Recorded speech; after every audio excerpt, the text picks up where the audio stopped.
سلامونه ستړي مشه وخت مو په خیر پام وکړئ د یاران ټي وي یوټیوب چینل څخه د نن ورځې درې تازه لنډ او مهم خبرونو ته پر پاکستاني پوځیانو خونړي بریدونه شوي دي.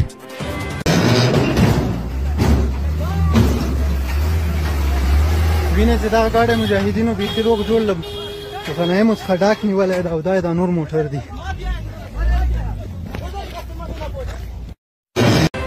له جنوبي وزیرستان څخه ځایي سرچینو رسنیو ته ویلي دي چې د پاکستاني طالبانو په یوه برید کې د پاکستاني پوځي رژیم 10 عسکر هلاک شوي دي او 9 نورو ټپیان شوي دي. د سرچینې د معلوماتو له مخې برید پرون سهار د جنوبي وزیرستان په سرویکای تنګي سیمه کې د پاکستان پوځي رژیم د عسکرو پر 2 موټریز کاروان شوی دی. سرچینه زیاتوي چې په دغه برید کې ټپي شوي عسکر د پوځي چورلکو په مرسته لیږدول شوي دي. د پاکستان پوځي رژیم تر دا مهاله په دې اړه څه نه دي ویلي، خو وړاندې ورته بریدونه سانسور کړي دي. د یادونه ده چې بلوچ ازادي غوښتونکي هم په تازه یوه برید کې د یاد رژیم 9 عسکر هلاک کړي دي او ټپیان کړي هم دي. په بل خبر کې اورئ چې هندوستان له ځنډ وروسته په کابل کې خپل سفارت پرانیسته. د هندوستان د بهرنیو چارو وزارت خبر ورکړی دی چې په کابل کې خپله ډیپلوماټیک استازوالی پرون سه شنبه د سفارت کچې ته لوړه کړه. دغه وزارت په یوه خبرپاڼه کې زیاته کړې ده چې له دې اقدام څخه یې موخه د کابل او نوې ډیلي د اړیکو پیاوړتیا او پراختیا ده.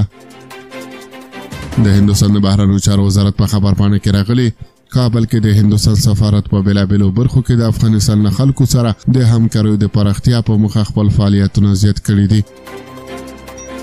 د یادونه وړ ده چې څو ورځې وړاندې د هندوستان د بهرنیو چارو وزیر له خپل افغان سیال مولوي امیر خان متقي سره په لیدنه کې ویلي و چې ډېر ژر په کابل کې هندوستان سیاسي استازوالی د سفارت کچې ته لوړه کړي. او وروستی خبر دا چې ملي دفاع وزارت وایي چې په 215 اعظم کلو اردو کې 500 ردې حموي ټانکونه ترمیم کړي دي. د افغانستان ملي دفاع وزارت په یوه خبرپاڼه کې ویلي دي چې د 215 اعظم کلو اردو اړوند د حمایه کنډک په ورکشاپ کې د تخنیکي او مسلکي برسونل له لوري 500 ردې حموي ټانکونه بیا ځلې ترمیم او ګټې اخیستنې ته چمتو شوي دي. یاد وزارت زیاتوي چې تر دې وړاندې هم په یاد ورکشاپ کې سلګونه ردې بېلابېل پوځي وسایل ترمیم او د هېواد د دفاع لپاره چمتو شوي دي.